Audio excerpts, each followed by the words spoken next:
The panel is being moderated by Ms. Vasudha Sundararaman, MD and CEO, SBI Global Securities Private Limited. Vasudha is a career banker having joined State Bank of India as a probationary officer in 1981. She has worked in various geographies in India, covering the states of Assam, Delhi, Uttar Pradesh, Rajasthan, Tamil Nadu, Andhra Pradesh and Maharashtra. Her banking experience covers retail banking, forex, industrial rehabilitation, NPA management. We had a lot of talk of NPAs this morning. HR projects, alternate delivery channels, internet banking, etc. She was deputed to SBI Global Securities in August 13 as MD and CEO and is currently heading the company. She was promoted as Chief General Manager in April 2014. So just as we just wait on for the final stragglers, I'm just going to introduce very briefly the rest of the panel in terms of their names and designations. All of them are well known to you and their detailed profiles are available in the booklet with you. So right next to us, we have Gopal Jain, Managing Partner at Gaja Capital, one of the oldest hands in the Indian private equity ecosystem. Right next to him, again, a very experienced hand, Vishal Tulsian, CEO, Motilal Oswal Private Equity. And next, we have the investment banker on the panel, Rajiv Arsha, Managing Director and CEO, RBSA Advisors. And then we have the lawyer on the panel, very key questions on the exits front that have legal implications. That's going to be covered by Vishnu Jerome, partner PNC Legal. And definitely last but not the least, and probably the star of 2016 in terms of sheer exit value, Rupen Jhaveri, Director Private Equity, KKR. Thank you so much, Vasudha. Over to you.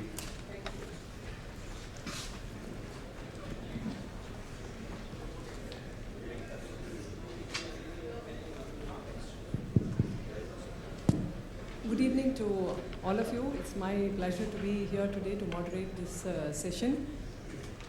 Private equity, as I think you've had many panel discussions since morning, it is a very significant, it plays a very significant role in the strategic investments into the country for the country's enterprises to derive their financing.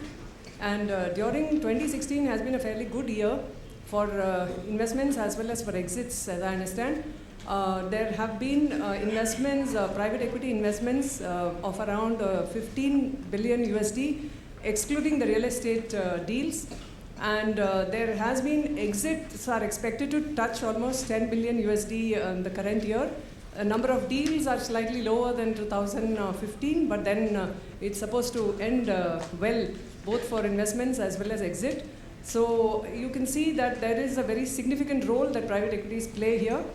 And therefore, the question of exits become very important because if exits are not happening comfortably, successfully and in a timely way, then the investors are going to think twice about investing into those sectors. So ease of doing business was something that people were talking about in the morning. That is, ease of doing business also includes the ease of exiting from company, from any kind of an investee entity. So this is what today's panel discussion is going to be about.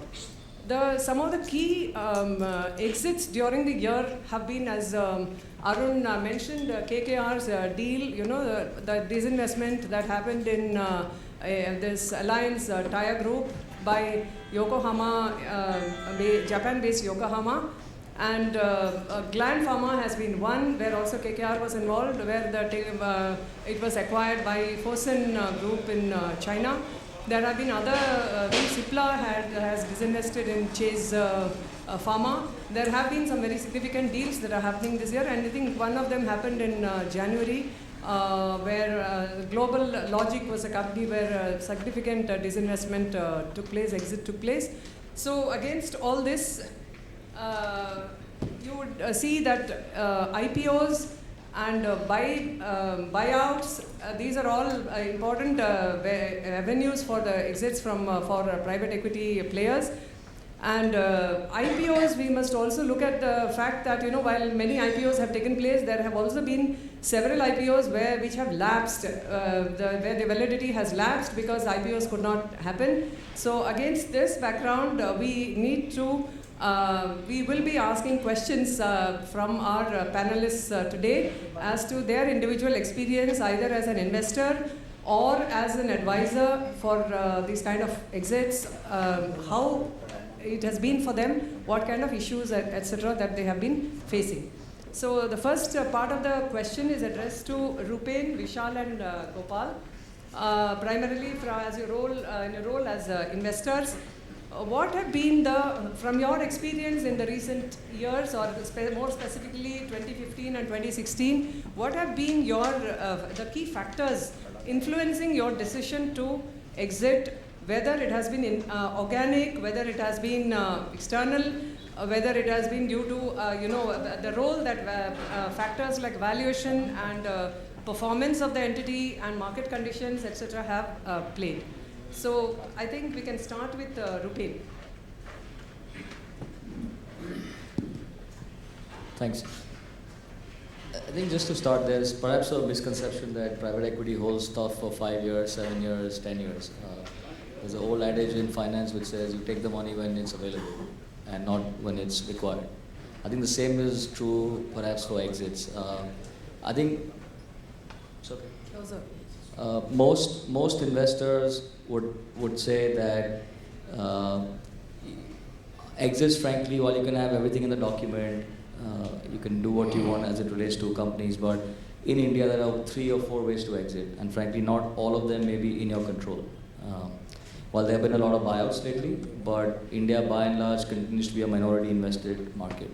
I think I can talk from our experience where we spend an inordinate amount of time upfront as it relates to alignment of interest. Some of the mistakes we've made historically in our prior firms or in our own experiences, just kind of going with the wave. We'll figure out exit later. We don't have that deep capital markets. When IPO markets shut down in the country, they shut down not for a couple of months. They shut down for 1 year, 2 years, 3 years sometimes. There are entrepreneurs who perhaps build businesses to hold for second, third generation, as opposed to building businesses to create value perhaps for the type of investor they brought in, which is the choice they had. So a lot of discussion happens up front. I think from our perspective and experience last year in particular, and it's just coincident that a lot of our exits happened last year, a lot of our companies has reached a scale where they were attractive enough for either foreign buyers and or the public markets or some secondary sales. We also had a secondary sale to a sovereign wealth fund. And it really goes back to the point that we had alignment with the management team and the families, if they were. There were significant ESOP programs in place that incentivized these management teams to also create value, operational value as well as value of the business. I think that's probably one of the single largest drivers of perhaps being on the same page. I think reasonable amount of alignment on strategy as well as where the business is going with the family or a founder CEO like we had in the case of Alliance upfront, and not being too emotional about 1 year versus 5 years versus 7 years. I think it comes as a surprise to most people when we tell them, but we had Alliance for exactly 3 years, and Gland will be 2 years and 3 months or 2 years and 4 months. It's not still closed, it should any time. But these are relatively shorter periods of holding as compared to historical numbers. Some of other investments, frankly, have taken a lot more time for the reasons I talked about, which is minority. Sometimes you don't have control over them. Windows are short. You have to take advantage of that. We took advantage of one of that in one of our cement investment we had last year. So it's a mix of factors. Maybe I'll turn it over to a couple of my colleagues to add. Primarily, what I get from you is it's perception based at a particular point of exit, what you feel that is the right time to exit. It doesn't have anything to do with the tenure of the investment. It's more to do with when you feel is the right time for exiting. Absolutely. It's pretty subjective. Yeah. Can I have something?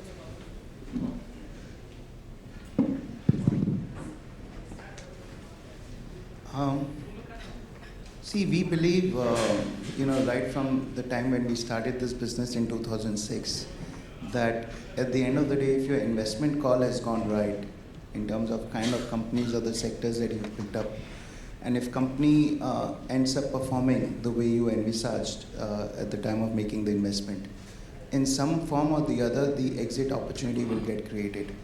either by way of doing a secondary sale or an exit, or if the market situation is good for an IPO, either by way of an IPO.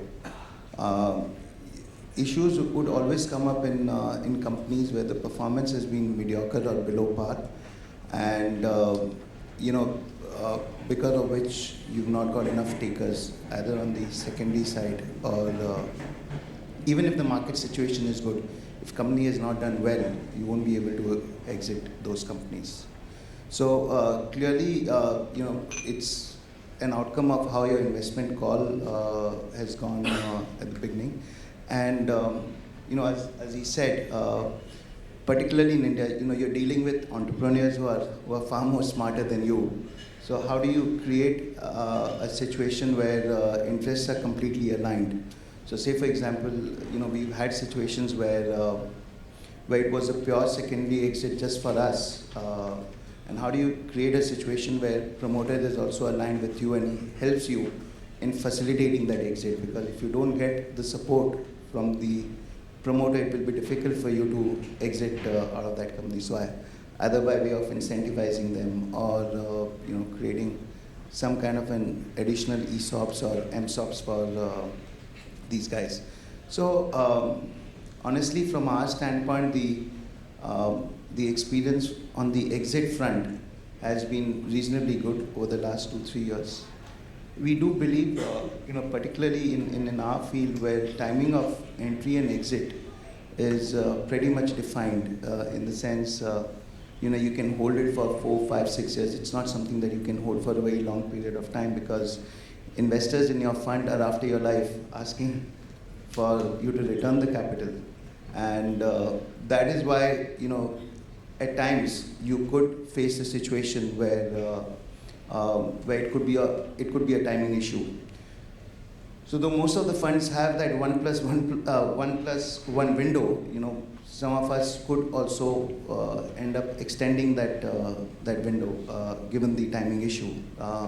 There are certain companies which, for example, some of the companies that we invested in the first 3-4 years didn't really do as per our expectation, and in the subsequent 3 years it started doing well. So clearly your holding period gets elongated, and that is why it is also very important the kind of investors that are backing you up. So for us, we had a lot of high net worth individuals in our first fund, and that did create a lot of pressure for us from a timing standpoint.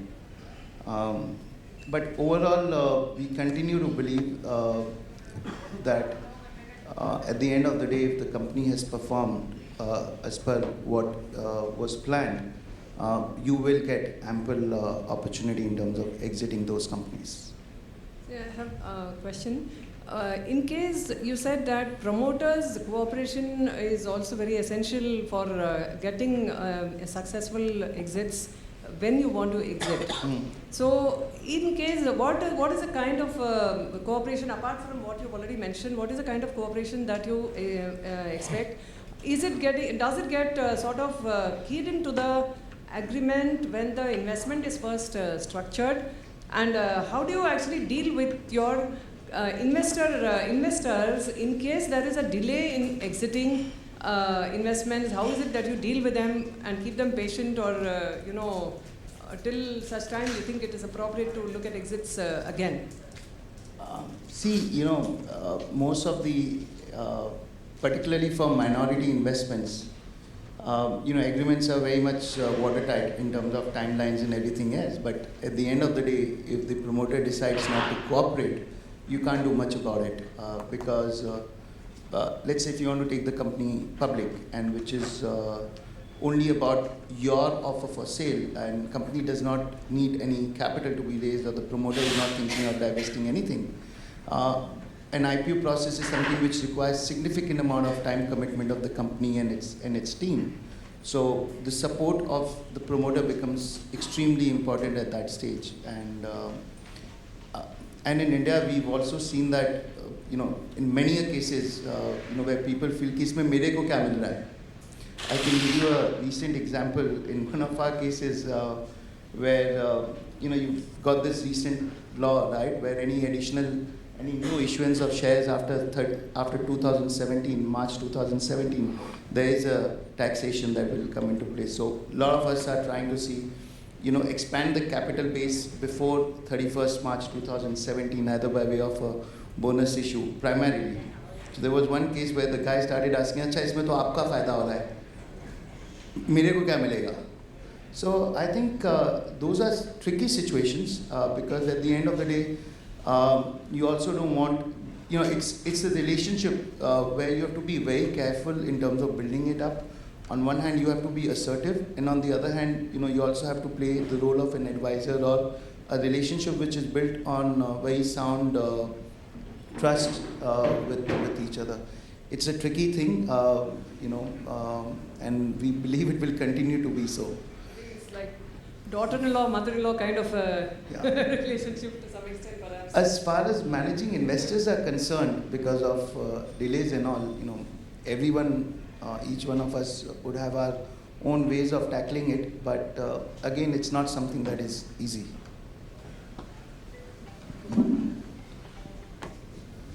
Same question. Okay, about exits.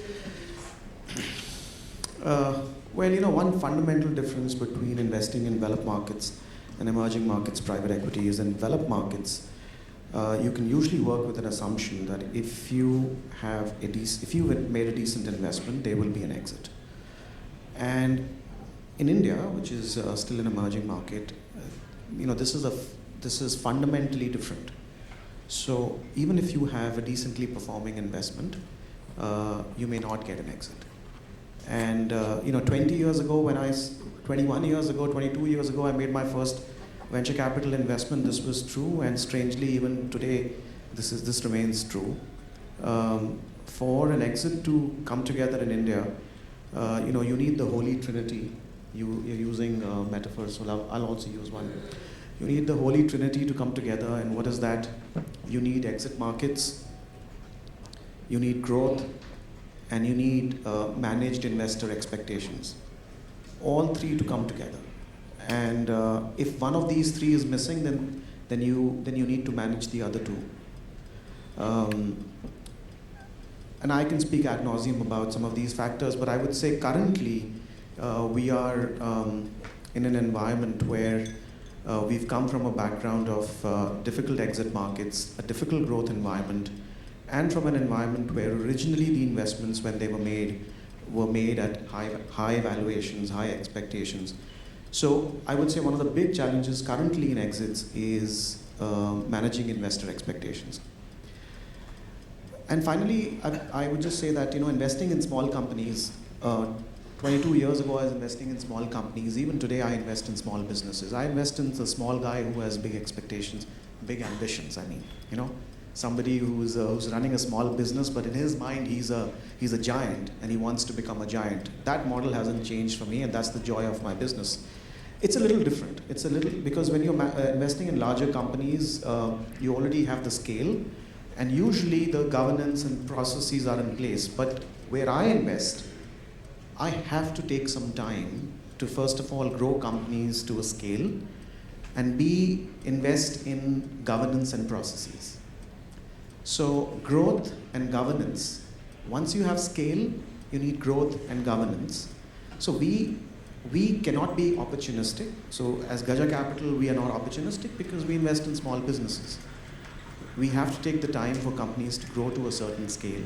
We have to use the same time to train them, to tutor them on processes and governance. I know it's very cliched, but my approach towards taking a company public or selling it is, you have to train the CEO to be, again, going into your world, to be son-in-law material, right? So I know the average Indian CEO is not your son-in-law material, right? But I do know the average US CEO of a Fortune 500 company is your son-in-law material. And that's my standard, right? And we don't always get there, we know that. So a few thoughts. So what did I say? I said, first of all, that in India, exits work differently. A good investment need not necessarily give rise to an exit. Secondly, I said, the trinity needs to come together, which is exit markets, growth, and managed investor expectations. And the third is, I said investing in exits in the context of small companies is a little different from exits in the context of large companies. In large companies, you can be opportunistic. In small companies, we still have a job to do, which is to build businesses before they become exit worthy. You also spoke about corporate governance issues. A few years back, I think exits from private equities and all was largely difficult because the performance of the companies had not been up to the mark, and then on looking into the nitty-gritties, it turned out that there were a lot of corporate governance issues. So what is the situation now? What, in your opinion, what have private equities actually, the bigger ones at least, have done about managing corporate governance issues into the investee entities?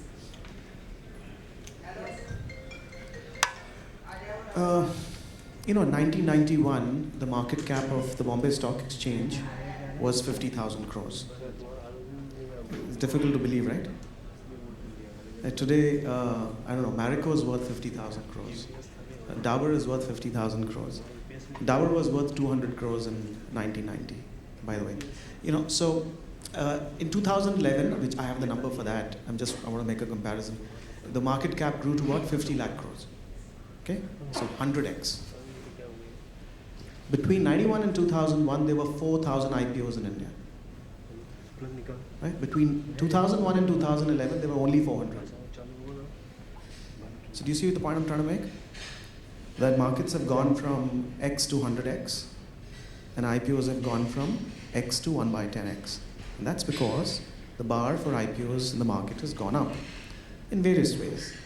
But one of the very important ways is that earlier, you just had to show up, right? So companies had nothing and you could still sell an IPO, right? I mean, you didn't even have approvals, you didn't even have a project, all you had was land. Today you've come to a point where you need many things. You need scale, that isn't enough. You need growth, that isn't enough.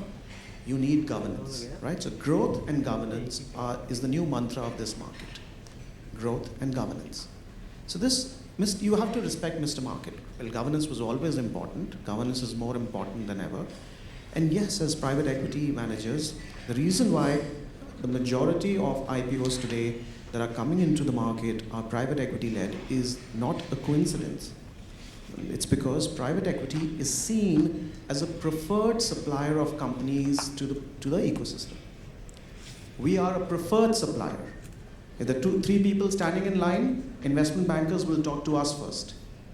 Why? Because they trust the private equity entrepreneur combination far more than just the entrepreneur standalone. And that's because private equity around the world, and even in India, is doing a good job of training companies into governance.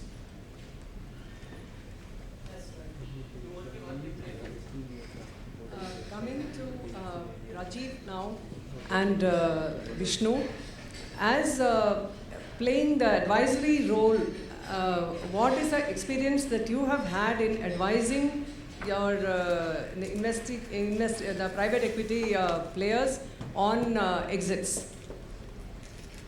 Well, coming to exit, again, exit is a broad word in the sense that it varies from the level. So you have the lower end, the smaller companies that I was talking about. Essentially, there is no IPO related exit, so there has to be a secondary sale to it. And these are often subscale businesses. For them, either exit is a buyback or exit is a secondary sale to a larger fund. For mid-tier companies, they have multiple options. Again, once they are able to scale up, they could either do an IPO or they can again do a strategic sale to a larger player. So at different levels, exit would be defined differently, and they would have different set of challenges for each one of them. So while exit is much talked about, it is quite stratified in terms of the level and the size that we are talking about. Often Indian promoters, when they are building a company, while the funds would be very, very happy to have a very clearly defined path to exit, they are somehow sort of crazy individuals who want to own the company for the rest of their lives, for their children, for their grandchildren. So typically that doesn't augur well with the funds who are looking at a much more defined scale of an exit. So often when the investments are being done, it is imperative that the advisors and the funds sit together to have a very, very clearly defined path, but what we mean by exit and what is the way we are aiming to achieve it. So often it requires a lot of expectation setting before you get into the investment. So it is often before the marriage, it's a dating, and there has to be multiple rounds of that dating so as to get it right. Correct. So while the exit would be proper and right, provided you have set that expectation right, the investor has set that expectation right with the funds. So from us, the challenge always remains is to try to convince what stage and what kind of funding you're looking at. So is it growth funding, and then what is the eventual exit? If it is there are no succession planning, so we want to bring a business to a certain scale and then aim for an exit. It could be a distress situation where, I'm looking at a last mile funding or a funding to ensure that the project gets turned around, or it could be a situation when we're looking for a situation where with the funding we restructure the company and thereby achieving a operational financial, we fix up the balance sheet issues, but then there has to be the P&L issues. So exit is actually related to all that. It's a wide word. And the role of advisors or the investment bankers would always be to temper the expectations on both sides. The experience of the funds has not been awesome. We have numerous examples of real estate funds who have put in money and now finding it extremely difficult to get an exit. It is, again, India being a very, very different, so the depth of markets in exit is very, very shallow. So while there are a few right examples like Alliance Tire, wherein from Mahan Sarias and Warburg Pincus to start with, it went to KKR and went to Yokohama. But that is, if I can use the word, an aberration. A large part of the universe has not behaved that way. And there are multitudes of situations where the fund and the investors or the management or the promoters are at loggerheads.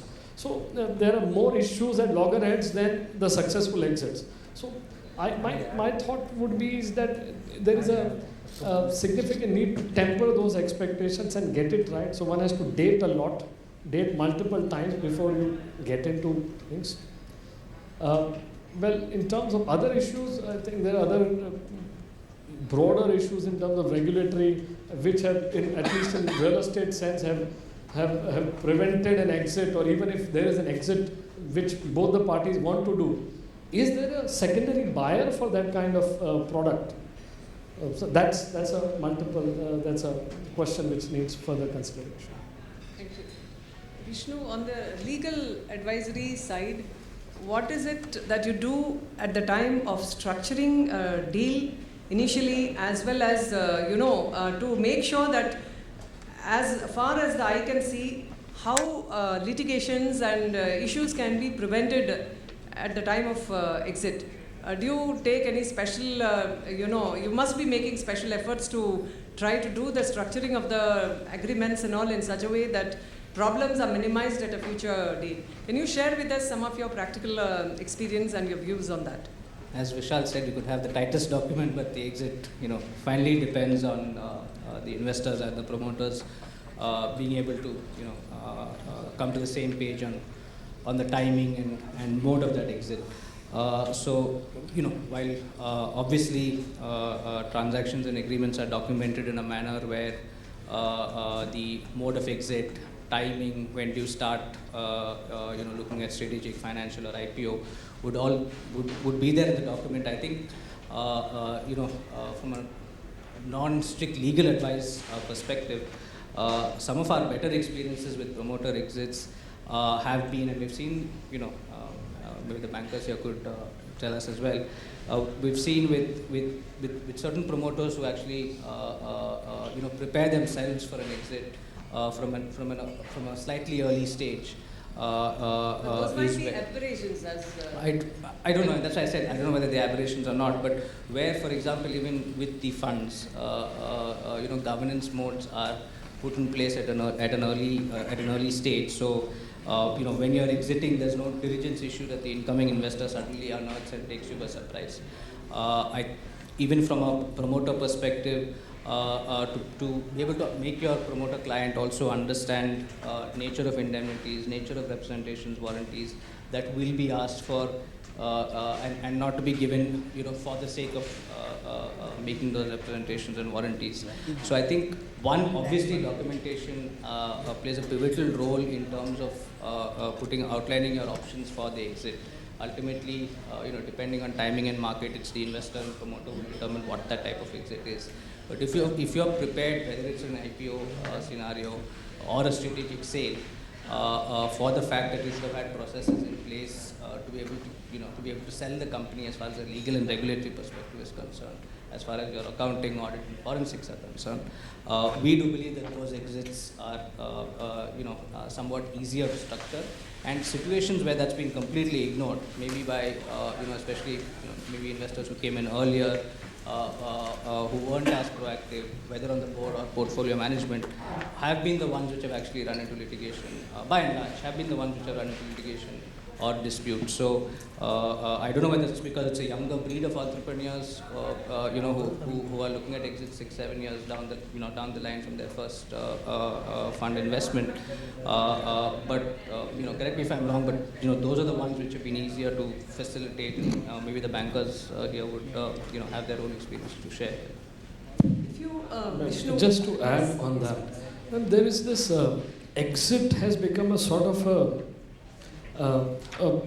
for the new generation of this e-commerce startup. So I've come across situations where before they have an idea, they're talking about exit. So the whole concept of an exit is that you build something, be successful, to ensure that your investors go along and they get a bang for the buck. But the whole the mindset of some of the new generation, the startup industry, is to see how earliest I flip it over, and so somehow it works for certain industries or certain new generation technology companies, but it doesn't work for some of the old generation types. So there is again that cultural mismatch. In the person, the entrepreneur himself is looking for that. Correct. So in some of these new generations, so they sort of a get rich quick, getting the fastest exit, and sort of if we have sold our company to someone, that is deemed to be a qualification that yes, I've sold 10 companies. Correct. So there is the need to that expectation setting has to be done.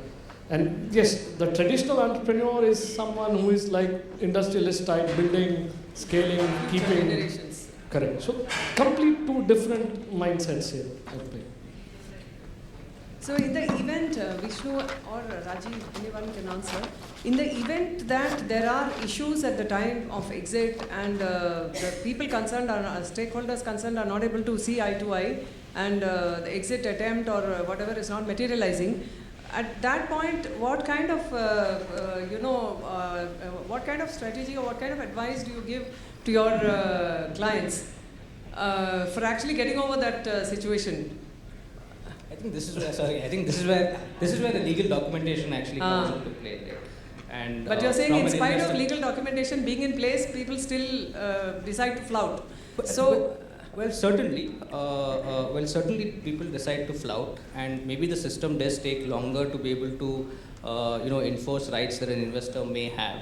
But I don't believe that those rights are completely in perpetuity, something that an investor who is willing to go to the next step would not be able to ultimately get some relief. Would we advise an investor or a promoter to go that route? First off, absolutely not, right? But I think that's where legal documentation in terms of the fact that your exit rights were controlled by your investor, or from a promoter perspective, if he wants to have some element of say in that, depending on which side you're representing. But if your investor actually does have control over that exit process, has he put in mechanisms, even if when he's investing, it may be a sensitive issue to escrow some of the securities, for instance, so that you can at least put pressure on your promoter to be able to come to the table and have a conversation with you. So that's where it gets into documentation, to make sure that your documentation is at least tight enough. It gives the investor an option that he has the ability to enforce. It may take time. That's a separate discussion point. And again, I think in terms of in India today and the big push for institutional arbitration is something that should give investors some comfort. The fact that we've had decisions in the recent past which clearly are recognizing contractual rights is again something that should give investors comfort. So while documentation may not lead to the best exit, it would certainly lead to protection of rights of either an investor or a promoter when things go wrong. So I think it's still important therefore to have that documentation. Sure. The story of a fund investing with an entrepreneur is a sort of an interesting narrative. When this narrative turns sour, and when typically they would run the enterprise to the ground. So idea is to ensure that that never happens. Because my experience suggests that legal recourse is the last thing that you wish to do. However strong your documentation is, legal is the last recourse. I mean, we have, and eventually the narrative of two, an entrepreneur and a fund coming together trying to build something, if that narrative gets corrupted or the story around it gets sour, then eventually it is even more difficult to get that exit. It is virtually, so once the industry gets the news that there is something wrong here, you actually have the potential of running the whole thing to the ground. And the whole investor, the whole investment would... Doesn't benefit anyone. Doesn't. So the idea is to stay engaged with him on a regular basis. So some promoters feel that this gets intrusive because the fund gets active. They want monthly reports and quarterly meetings and sit on the board, influence all the key decisions. So sometimes it gets intrusive, but it is in the interest of the funds as the promoter, both of them, because even promoter has his own skin under the game. Correct? So it is important that both of them talk and ensure that the expectation is right so that they are moving in the right direction. If they don't do, and if you have to follow the legal recourse, I'm sure lawyers will make money, but it is going to be very, very terrible for the whole... Correct. That's it. It's true that the narrative turns sour when companies are run to the ground, but actually there is another set of situations, and these are actually more important from your perspective, from our perspective, to think about. The narrative turns sour not necessarily in situations where companies are run to the ground. We see a lot of situations where the narrative turns sour essentially because of mismanaged expectations, right?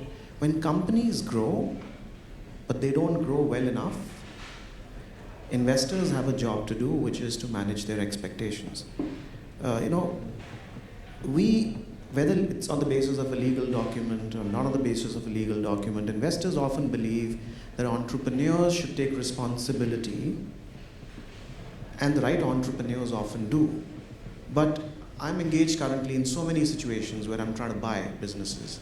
The challenge around the exit is not the companies haven't grown.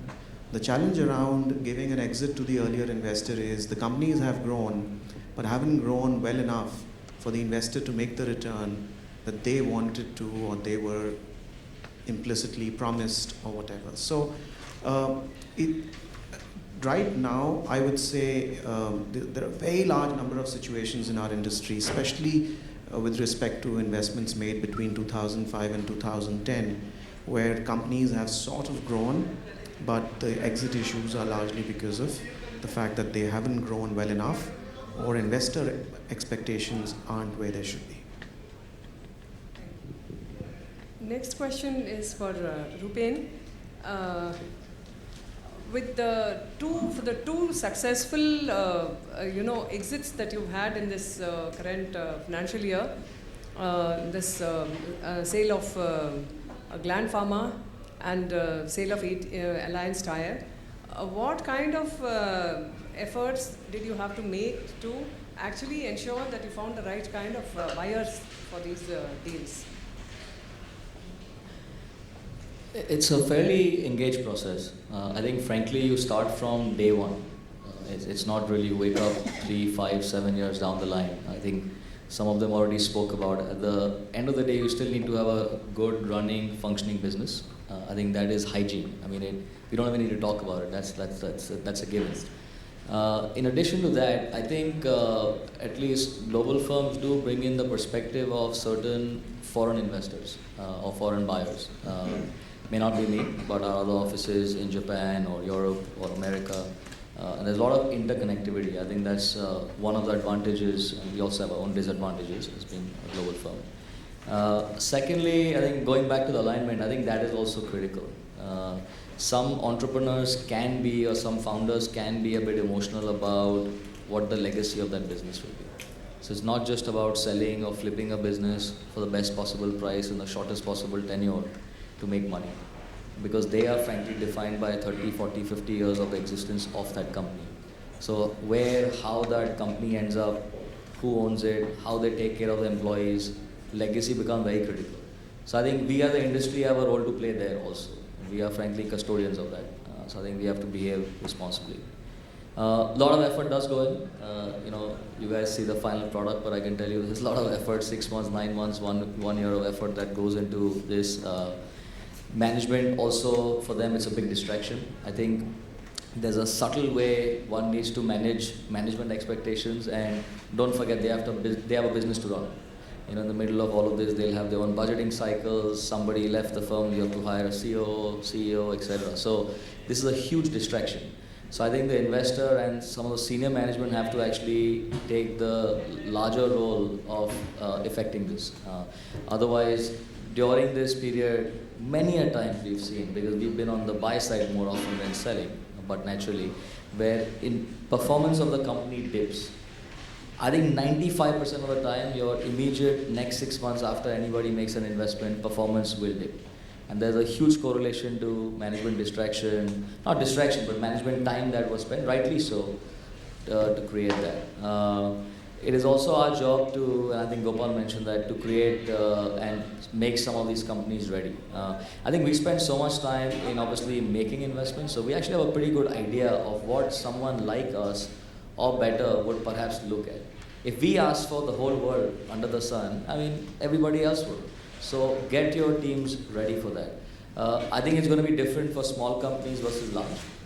But naturally, I think $1 billion revenue company will have different types of issues and things to get ready for versus, let's say, a 100 crore company. So one has to be cognizant of that.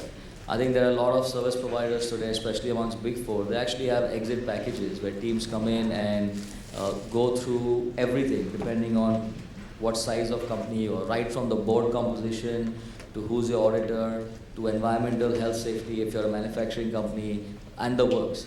So effectively, you are trying to replicate doing a dry run of diligence and dry run of governance and the package that you put forth, such that any exit that you have will frankly be quicker. And I can speak, I guess, on behalf of our colleagues that transactions are not easy. They take 6 months, 9 months. In few of our investments taken 1 year. But again, it's shocking that Alliance in particular, end to end, it was 3 months. Just given the size, complexity, Japanese people involved. Again, nothing against the Japanese, but historically they take their own time and they have a hierarchy. And large part, I would credit the management also. Obviously, they were a larger company, relatively speaking. They're not that large, but they were relatively larger. So there were reasonable systems in place. But they also pulled their weight to be ready when the march was given. I think that is very critical. We see a lot of times when, another example, I don't want to name, but one of our other exits last year, it just dragged on forever. Much smaller company, It just takes time. No bad intent. It's just the nature of the company is different, and you're in a minority situation, so that adds another level of complexity. You are in a multi-investor situation, that adds a third level of complexity. So I think those are choices you ought to also make. And one of the learnings, at least for me, for doing this for the past 15 years is, if you are coming in a capital structure or a company where you've had multiple investors all coming in at different times, it frankly becomes damn complicated. You know, somebody's coming in at 0 cost, somebody's coming at 5x, somebody's coming at 10x, different time horizons, and then India goes through a cycle. We have seasons. Everybody has different motivations. People have different governance packages. So we actually have a huge learning where, to the extent possible, we frankly would like to, personally, at least at KKR, would like to avoid these situations. And generally speaking, we are anyways more mid to late stage, so we tend to avoid this, but this is a huge problem, I think, in the mid-market space, and we used to operate in that space. There are good investments to be made, nothing wrong, but I think we can avoid some of these situations where you just get into a tangle at the boardroom. Every investor has different perspectives. So let me pause here. See, talking of the cycles, economic cycles and all, I suppose that also must be playing a role in your views on entering, investing, as well as on your views on exiting. I suppose that is understood. That is the way it works. Does it or no? No, absolutely. I mean, I think that's a given. Again, That's a it's given. hygiene. I mean, So when economic scenario is down, generally you would not think of exiting. That is the... I don't know. I think it depends. I mean, Yokohama had a great example. Frankly, the end markets weren't that great when we sold. But the strategic had a desire to get access to a particular type of business division that they were looking for a long time. And there were only so many assets in the world that they could buy. So people could have different reasons. I mean, what you're saying, I think is true in ideal world. We would all like to maximize when everything's up top, but real world, I think, generally is different. And same with some of our cement investments. We've not necessarily sold it in the best environment, but sometimes capital markets help you. Your operating environment may not help you, but capital markets, sometimes it's vice versa. So I think somebody said that earlier, you just have to be opportunistic. I think we can't have this hat that we're going to wake up after 5 years, we're going to see how the financial performance, operating performance is. If you have the opportunity, ask yourself, is today better versus tomorrow? Critically ask yourself, can you do it? And I fully understand the point made earlier that it's not easy sometimes in small companies. So I think one has to be measured on that. And you can't keep beating up these promoters also, okay, especially in minority positions, because you cannot antagonize them. That's right. To Vishnu's point, no matter what legal document you have, if you are on the wrong side of the trade here, it doesn't matter how good the company is. It doesn't matter if you bought it at 2 times PE. I mean, it's going to be a painful, how much of a tenure left of your relationship. Vishal, at one of the earlier Apex events, you had mentioned that private equities also have a role in identifying new sectors and bringing them to the listed space at some point. I think some such comment was there, observation was there. So do you have any specific examples that you would like to, or experiences that you would like to share with us on that? You also brought in AU Financials to listing. AU Financials hopefully should get listed this year. Listed this year, Yeah, okay. That's an NBFC, so there are a lot of companies in that space. I don't think we spoke a lot about bringing in a new sector altogether, but you have dairy companies listed in the market. But so Parag did come out with a public issue, and there have been 3-4 other companies in the dairy space which were listed, companies like Hudson or Heritage or Quality Dairy. But we thought that it was one company which was, though a part of a dairy space, but differentiated in terms of the product offerings. For example, I remember when we invested in that company in 2008, the total cheese consumption in India was 15 tons per day. And the company wanted to set up a 40 tons per day cheese plant. Wow. And today it is the largest cheese company in the country in terms of production, right? They've already they're thinking of expanding the capacity from 40 to 60 tons. Beaten Amul and all Yeah, other in terms of entities. overall cheese consumption. Not just B2C, but they also manufacture a lot of cheddar and mozzarella cheese, which is on the institutional side. But one that I'm trying to make here is the overall cheese market was 15 to 18 tons. And you've seen such a massive shift happening there. So hopefully, we also invested in an electronic manufacturing company, which though there have been few contract manufacturers which have gone public, but we do think it is a differentiated play as far as this company is concerned. So, see today at the end of the day on the public market side, if you really look at it,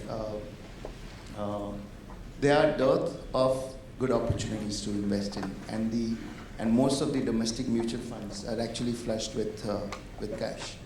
Our own public market platform, which is managing less than 2,000 crores until March 14, we are at around 18,000 crores, and that's just the equity pool. And there are so many other funds which are sitting on a good amount of cash to be invested in. So clearly, if there are good companies or differentiated play which can come to the market, you will see a lot of investor interest and appetite for those stories. Clearly, we've spoken a lot about how the relationship with the entrepreneur has to be managed right through the journey, and we all would have had our good experiences and bad experiences as far as investing is concerned, as far as creating exits are concerned. But the joy of, at least for someone like me, that what I have experienced in the last 11 years, that every entrepreneur is different from the other guy, and you can't really write down a rule book that these are the 10 rules which you have to use when you're dealing with an entrepreneur. You will fail because every second guy is different in terms of ego, in terms of style, in terms of approach. So how you handle and manage the situation at that particular point in time becomes extremely critical. But yes, I think there will continue to be great appetite on the investor side if there are differentiated play which could come to the market. Gopal, will have something to say on this? I noticed you were dealing with He's the most experienced guy. I'm sure he would have. Yeah.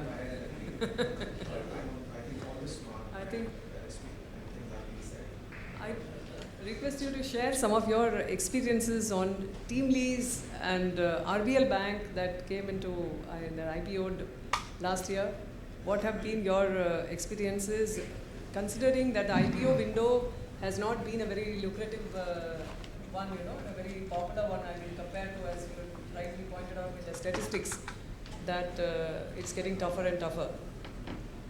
So. Well, as Tolstoy said, all happy marriages are similar and all unhappy marriages are different, right? So happy marriages are very boring. So actually it's less fun talking about success stories. It's usually more fun talking about painful, unsuccessful stories. But I'll talk about TeamLease and RBL. I won't talk about them. I'll just say that in general we've spent a lot of time on IPO markets. I believe there is a huge opportunity in IPO markets. I think there is a supply side issue. There isn't a demand side issue. We must recognize the fact that we are coming in from coming from a period where for the last 8 years we've been kind of playing hide and seek with growth, right? 2 steps forward, 1 step back. So there are very few companies that have consistently grown. We now have a market which is $1 trillion plus in market cap. So therefore scale is an issue. And I'll go back to the mantra that I said, growth and governance. And governance is the new, so as to say, kid in town. There is no demand side issue, there is a supply side issue, and therefore companies that kind of check these boxes around scale, growth, governance, and finally to Vishal's point, the question that you'd asked him, positioning. In a stock market where there are over 5,000 listed stocks, there is no dearth of stocks, there is a dearth of differentiated stories. So you need differentiated stories, you need positioning. I think if you check those boxes, it's a happy marriage, and you will have successful outcomes. I'll go back to my earlier point that for an exit to happen, an ideal combination is the trinity of good exit markets, growth, and reasonable expectations. If there isn't a good exit market, then the other two take over, right? And if there is an excellent exit market, then even with low growth and with very high expectations, you can still make it bust. Right? In India, as Rupan has said, as others have said, you have to start thinking of exit right from day one, before you make an investment. You cannot work with an assumption that every investment will lead to an exit. And you have to ask yourself if there are multiple ways to exit a company. You have to ask yourself these questions, even more so if you're dealing with small companies.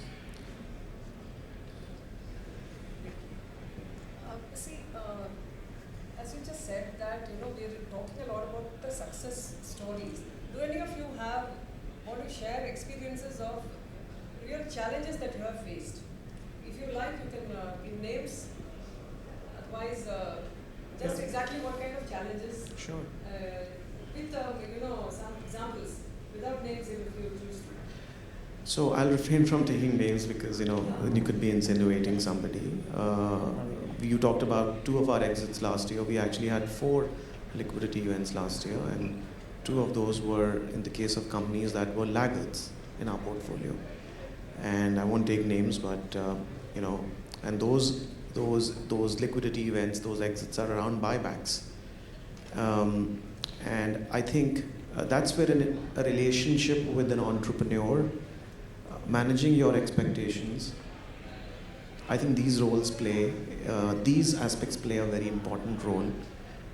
They played a very important role. Also, what played an important role was how the agreements were structured at the time of making an investment. So these were 2 cases where... You mean the challenges came, the structuring of the agreements had some role in this The challenge cases? came because the companies did not play out the way we expected them to. So again, going back to that Holy Trinity thing, the growth was subpar, right?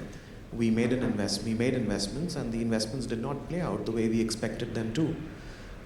So where did we come back to? We came back to using other factors, which is manage your expectations, rely on your relationship with the entrepreneur, and thank God we had good agreements because we thought about the agreements right at the time of making an investment.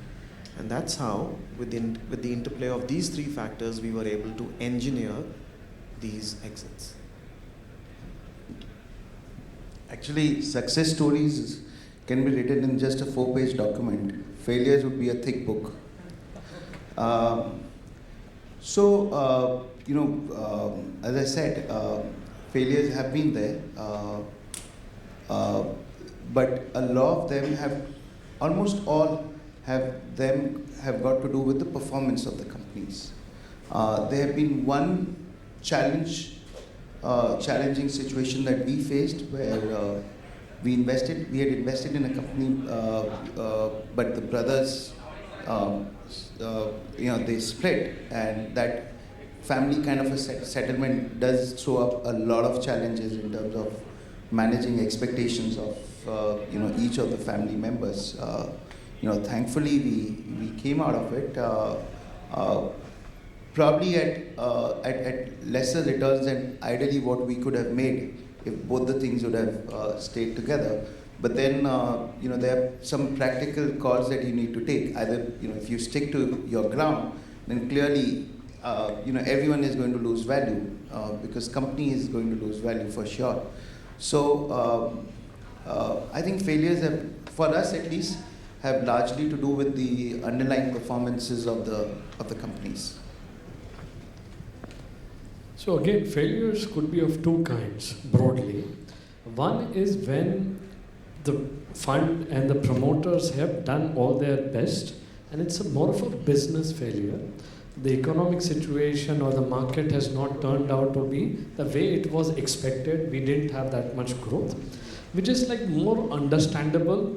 So funds would reconcile to that, their investors would reconcile to that, and the promoter would also remain reasonable. So this is more of a point of a business failure where many real estate related funds, or for that matter, people who invested in malls or several, they have reconciled. Then the other kinds of failure are where strong governance issues are, the siphoning of funds, things where the balance sheet and the P&L that it was presented was not the way it was, or subsequent to that there is something which has happened which was not right in terms of governance, which is, then there are two fallouts there. One, it creates a lot of acrimonious environment between the investor and the promoter, and it also tarnishes the industry as such, because then the second set of investors start believing that everyone is a crook here. So while one or two or the 10 success stories are not recognized, the 3 crooks would spoil the whole environment around it and the whole the system around it. So while, see, this industry accepts and recognizes business failure. That is why, I mean, they are putting money in 10 companies. Their expectation is maybe 2 of them would be successful, 4 of them would be okay, and the rest 4 would certainly fail. That is acceptable. However, what is not acceptable is the governance issues, wherein the fund or the promoter, so they've done what, I think the same applies to banking, I believe. If you have a good client and he did all his best and somehow things didn't turn out, so you would still support them, correct? That's right. However, if you find out that there is something fishy inside and he wants you to take haircut and his everything is intact, then probably as a banker you will not be happy. So that's fine. I'll just add to what he said. I think somewhere we as an industry, or we in India talk a lot about things like governance issues and everything else, about siphoning of funds and all those things. I know banking sector has had their issues, but based on my interaction with a lot of funds in the mid-market space, at least this has been my sense, that the cases which are of fraud or siphoning of funds or mismanagement are far and few. There are very few examples, right? At least in the last 10, 11 years that I've heard of in terms of talking to people. Just one point on this. I think for us, from a legal perspective, it's not really failure or not a failure, but I think that's important that your agreements helped you in the buyback. Is for each of these situations, not necessarily an exit, whether it's governance, hierarchy of rights that you have. I think while you can discount a legal agreement to say that it will not get you the best number in terms of exit, if you're able to not necessarily go to court, but if you're able to at least get your promoter to recognize that the document reflects XYZ rights, and that the investor will be able to enforce those rights beyond the point, even if you're representing a promoter, as a lawyer you would guide him to say that at the end of the day you may want to restructure and push the clauses out for a short period of time, but I think the system itself is changing with more specialized tribunals, etc., where both promoters and investors, I hope, are, at least in the next 2-3 years, are disincentivized from, disputing too many clauses unless there's something substantive which has gone wrong, but really negotiating it. And that's where agreements are really important in terms of how you structure either an exit, indemnity, or a warranty. One learning we can talk about, I think our industry has frankly been guilty over the last 10-12 years to overestimate exits in public situations. I think when people assume that they're investing in a pipe, which was a very favored way of investing in 2005 to 2008-9 period, that just because you have a public security, it means it's freely tradable. It's actually quite the reverse. There was a stat given, there are 5,000 public companies, but I believe that route did not It was actually one of the largest value destroyers. Again, I'm generalizing. Obviously, good companies did extremely well, but most of the value destroyed was there. Ultimately, people do find an exit because it is a public security, but it leads to significant delay. Today, out of the 5,000 companies that must be traded, there are only a handful of them that trade more than $5 million or 30 crores, 35 crores a day. 35 crores a day. I mean, that's it. There are literally a handful of companies. So if you think you're investing 50 crores, 200 crores, 250 crores in a company or 500 crores and exit is just by virtue of dumping your stock in the market, I think our industry's been guilty of that and not taking that into account while making that investment. Sometimes it's actually easier to sell a private company block because at least you're able to deliver, have a privately negotiated transaction, open up for full diligence, as opposed to a public company where the incoming investor may not even have the ability due to regulations to look at the company in the same manner as a private company. So I think that is a huge learning, at least if I reflect on the last 15 years of operating. Never underestimate the issue or value of illiquidity in a public setting as well.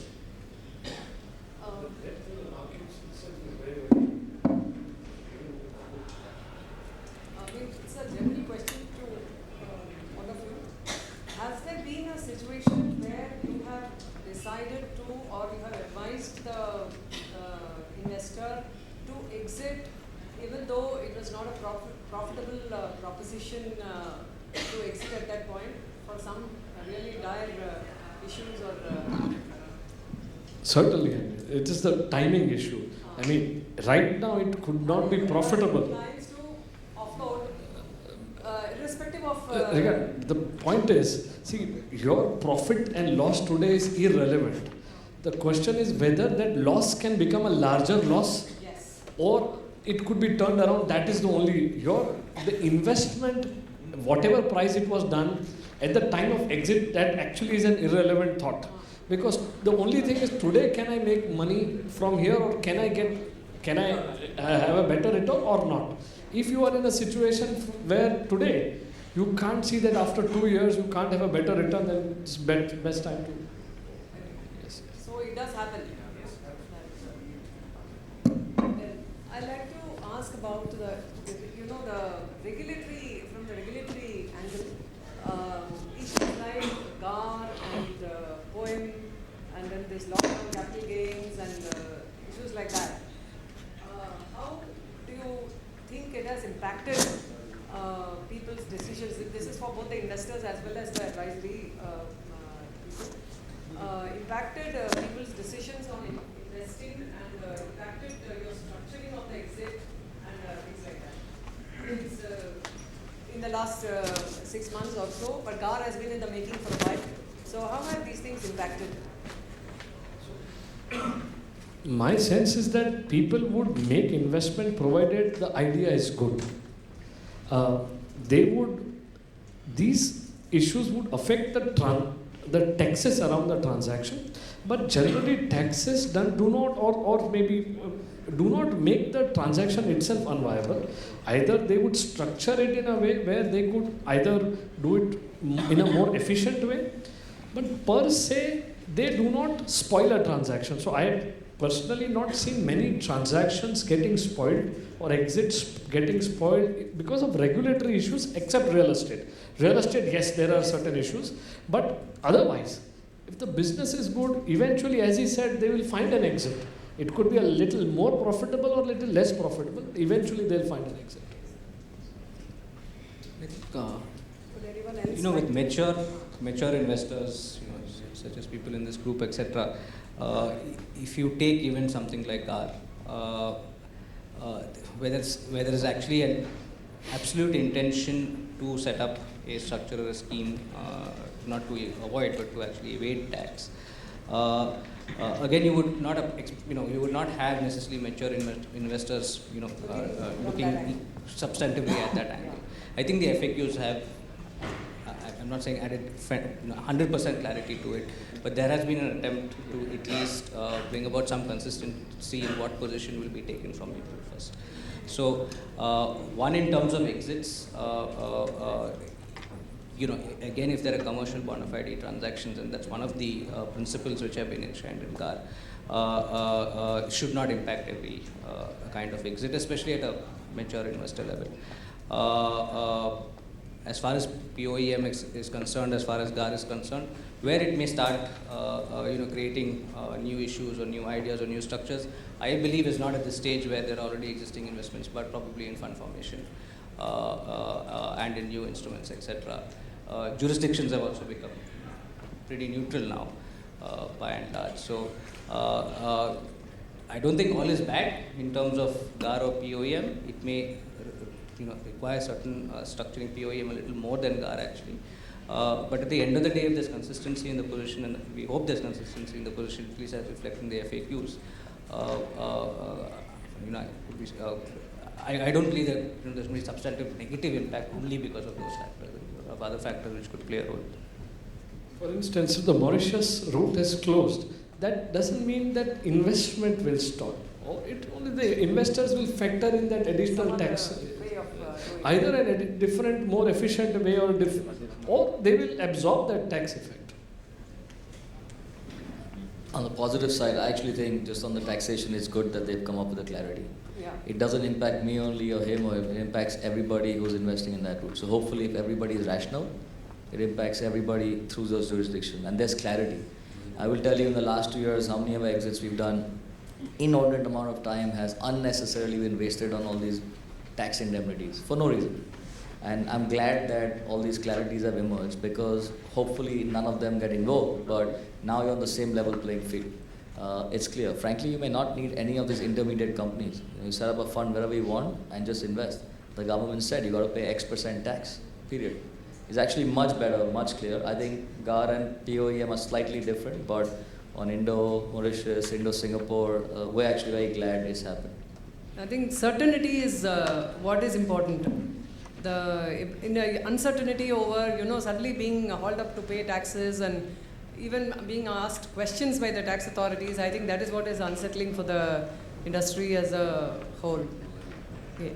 Is there anything on your, before I throw open to the floor for questions, is there any, I would like for each one of you to say one thing that you would wish is on your, for the next year going forward. Is there anything on your wish list for the private equity industry? From regulation or any other point of view? See, on the regulatory side, we did speak about a lot of clarity that has come up. But I think somewhere we in India also thrive a lot in creating confusion in the marketplace. For example, in the recent budget, this whole thing that came about paying STT at the time of making the investment, particularly for a lot of domestic funds, and even the offshore fund now, which if they make investments after March 17. Now everyone is asking for clarification on that. Hopefully it will come, but 2.5, 3 months have been created in terms of the confusion.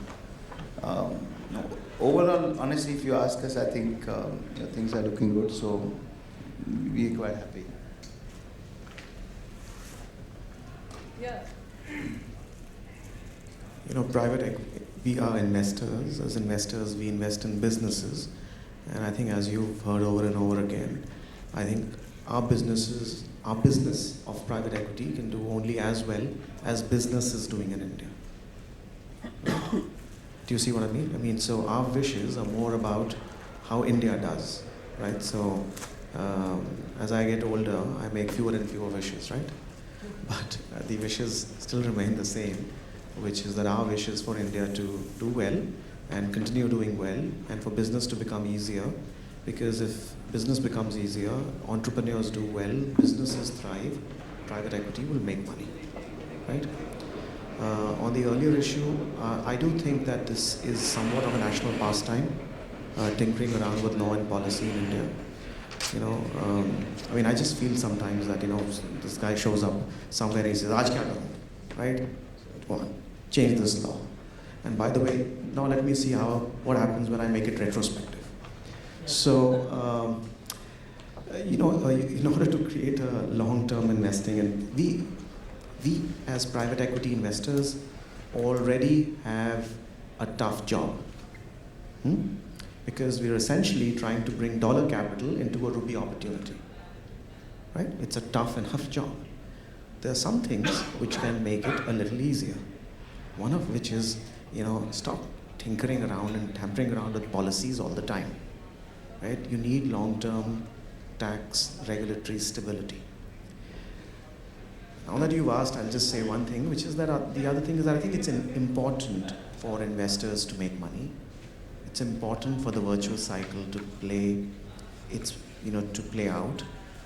As investors make money, it becomes a virtuous cycle and more capital comes in. So we as a nation also have to recognize the virtue in creating a virtuous cycle around investors making money. Therefore, we should stop tinkering around with law all the time.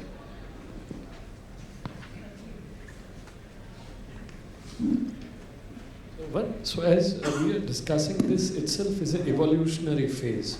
So the private equity venture industry in the last 15, 20 years, it itself has evolved. So couple of years back, we had the suitcase venture capitalist who will come with a bag full of money, put in a lot of money here and go back. So now people are more on ground. There are hundreds of funds who are focused on India, operating in India. So itself the industry is maturing. We are in that first phase of exit cycles. So the investments which had come 2004, 5, 6, 7, 8 are now matured for exit. So there is a lot of learning that the whole industry and all of us are having, whether exit will happen, not happen, what are the challenges. So I think it's an evolutionary phase, and maybe in the next 3 or 4 years it will get more matured and different set of investor classes has already emerged, and so which will have different focuses. So I think it's in a right direction. As everyone is saying, we need more regulatory certainty. We don't want surprises that, okay, this was something which was not imagined to come up. So that will be much appreciated. That's it. Beyond that, this is a part of the journey, and we are in that. Yeah, I think just one thing from a legal perspective and probably make life easier for investors also is that we do believe that there needs to be a little more flexibility in the kinds of instruments that are today allowed. So there has been movement in terms of converts and optionally convertible instruments, but the recent flexibility which was given to startup companies to take in notes, which more in the form of debt or quasi-debt, giving you flexibility to do certain kinds of ratcheted conversions, etc. For both foreign and domestic, since it's almost on level playing field now. I do believe if you have a little more flexibility in the nature of instruments and returns that you can give without being constrained by a number of procedural rules today would be helpful even in the long run for investments and ultimately exits, if those investments by their nature can get you a better exit. One thing I would add is, and Gopal mentioned about the dollar and rupee mismatch we have, which is already a tough job. I think especially if you're buying companies, which is a limited set, if there's ability to change the regulations to frankly finance locally to buy companies, because today you're anyways double risking by taking overseas debt. So your equity is open to dollar risk, and then you're levering it out, which makes it even more riskier. If it works out great, but it's a double whammy. So to the extent it can be prudent, like they have norms in many other industry. If it's prudent, rates are coming down in the industry. In fact, some of these companies are anyways not appropriately structured from a capital structure. They tend to be over-equitized. So it helps, it puts more discipline also in the company, as long as it's done in a prudent manner, because currently it's not allowed. So every foreign investment has to be in the form of equity. I think that's an excellent point. It's not just good for investors, it's good for India. I think you have to allow bank financing into M&A. One of the reasons why M&A markets in India are disproportionately small is because bank financing is not allowed. Everywhere in the world, the trigger for M&A markets to develop out was the introduction of bank financing. So it's high time.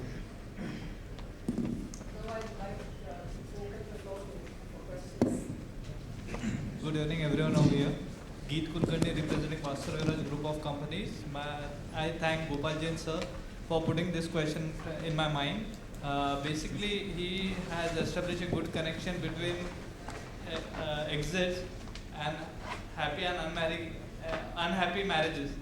Okay, so see, for unhappy marriages, we have got family courts, which tries to keep them up together. Same way, do even PE and VC companies take any measures to avoid exits? I want to get the answer from every speaker. So at least 5 measures that you might be taking for avoiding the splits or exits.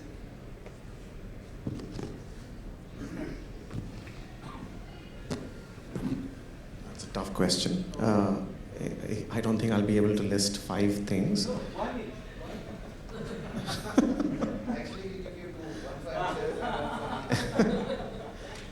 So, no, let's go back to the framework, okay, which is exit markets, growth, investor expectations, or broadly speaking, the relationship, right?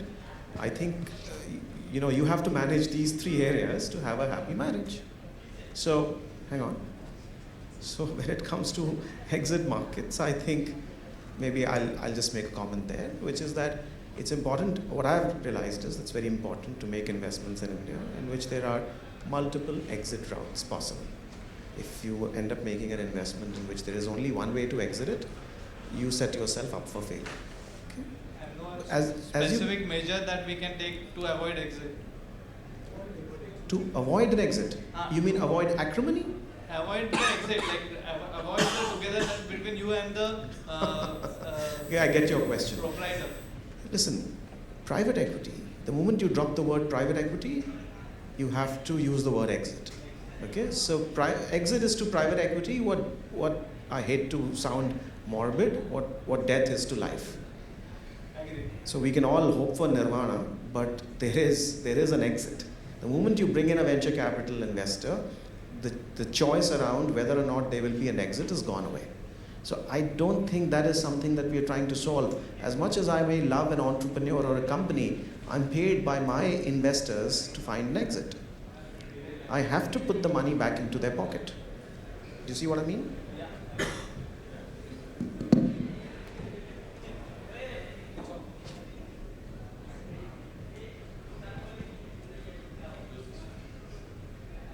Yeah, my question is for the legal representative Vishnu as well as the fund managers. My name is Rahul from Bangalore. I'm an investment banker. See, you were talking about alignment of interests between the promoters and the fund managers, right? And that alignment also comes when it comes to exit. But many a time there are clauses of drag along rights, etc., which you sign, and before the portfolio company reaches the stage where ultimate value is realized, because of time constraints of the fund, a lot many times the fund managers threaten to exercise the drag along clause, leading the promoters to sell, to buy back the stake or to sell their stake prematurely, which leads to value not being created enough, which is an equally aligned interest between the promoter and the fund. So what is a solution to this? Because a lot of such exits happen prematurely like this, leading to undervalued exits.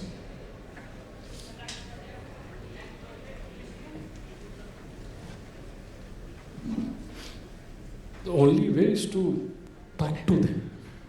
Is you, as an investor, you have to speak to the promoter to try and convince him if this is the right time to exit, and vice versa, probably listen to him. He may have a better say, maybe yes, you have your fund which is nearing expiry, but if we wait it out, can we create a structure that maybe this is not the most opportune time for an exit? Can we give it a more time?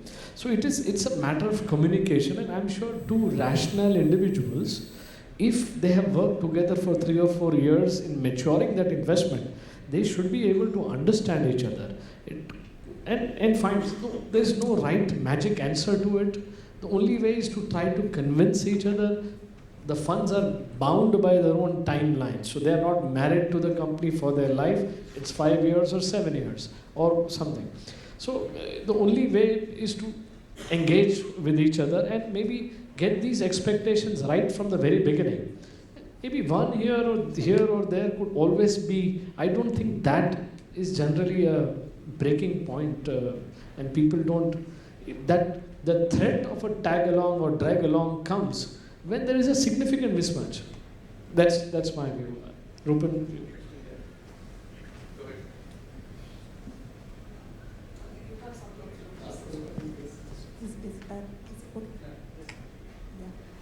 I wanted to ask Mr. Vishnu, throughout the sessions, we heard a lot about, investors wanting control to obviously, have a say in the company.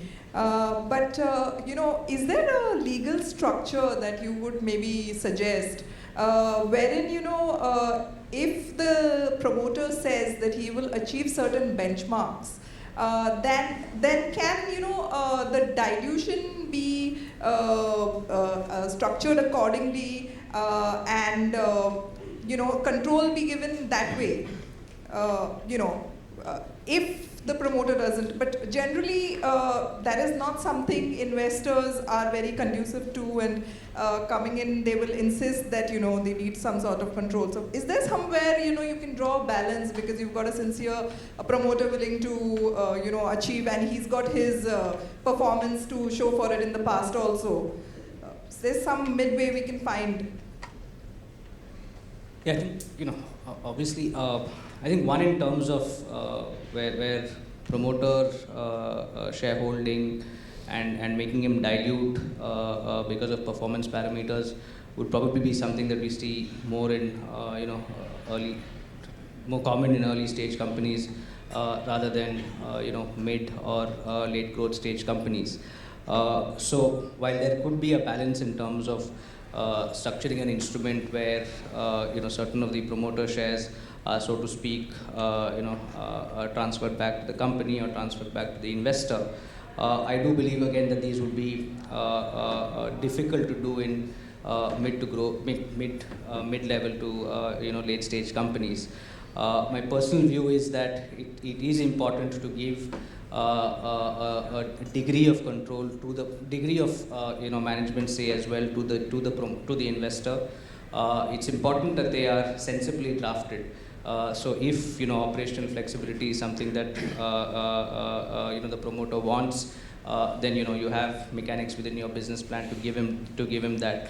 But I wouldn't personally advise a promoter to link affirmatives or control over his company with dilution. I think it's important to have investors have a say in management on certain important matters, and at the same time perform. There are certain performance parameters which could be beyond their control, right?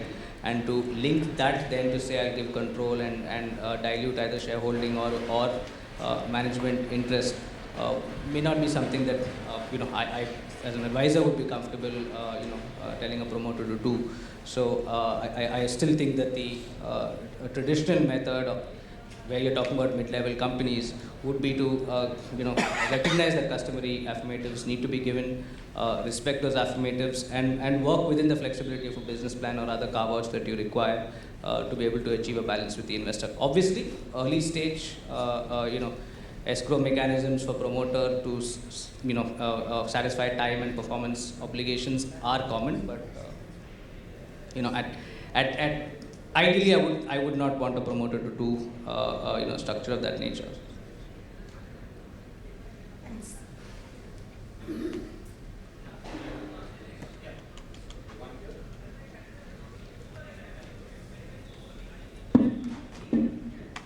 Just to continue on that,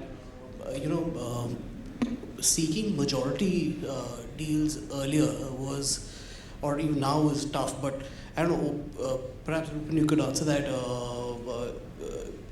First generation now seem to be more open to, leave cash behind rather than leaving the legacy, because they're not confident that perhaps second generation or third generation can continue. Do you see that changing with the investments in this space increasing over a period of time? I think it depends by stage of the companies. I think if you're looking at smaller companies, these are typically promoter-run companies. I think I'd be scared to death if I have to buy these companies and promoter takes the money and is going away and selling. So it's different when you're buying larger companies. Secondly, it's also a sectoral thing. India doesn't have the depth of professional management to just parachute in and run companies. IT services is a bit different.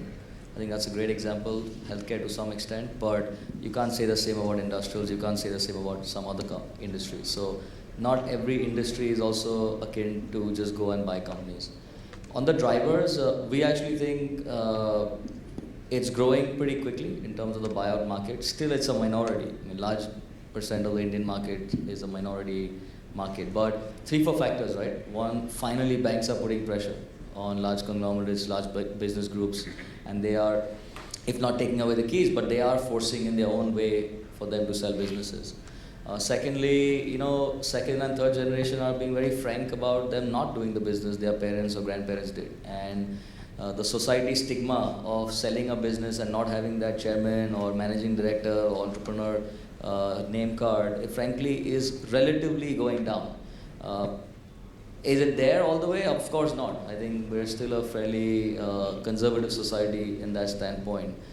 So large form of buyouts, I think, will probably come from corporates that are wanting to sell their orphaned assets, non-core assets, jewel assets if they have to save other parts of the group. But I think it's too early. It's too early. I'll just add a comment. I think there is genuinely a buyout market emerging. And actually not just in large companies, but even in the mid-market. In the last 6 years, we've done 3 buyouts. 3 management buyouts, Ratnakar Bank, Eurokids, and Sports Village. And I won't go into the reasons behind that, but the picture of private equity is changing. So a typical picture in India 10 years ago was private equity professional. Venture capital is a professional with a checkbook. But now private equity venture capital firms increasingly are teams that are comprised of highly experienced corporate professionals. So our teams comprise of such highly experienced corporate professionals who've run very large companies, large banks, large, very successful businesses, have been CFOs, have been chief of HR, so on and so forth. So we are no longer we no longer see ourselves, and we are no longer positioned as merely suppliers of capital, but also as owners of businesses, right? This trend is deepening. The face of growth capital itself is changing, and 10 years from now, you will see that an even larger portion of deals in India will have a control element.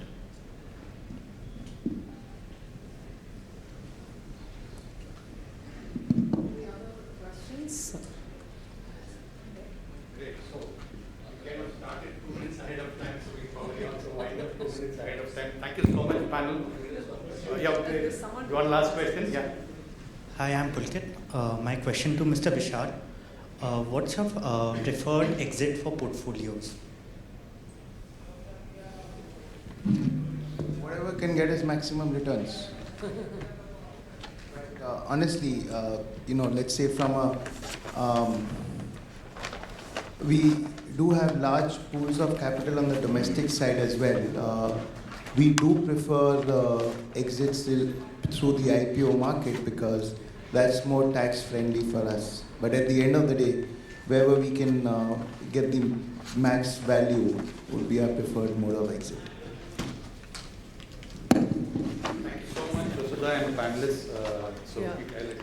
I'd like to thank the audience and thank all the panelists for the very interesting discussion that we had. Thank you all.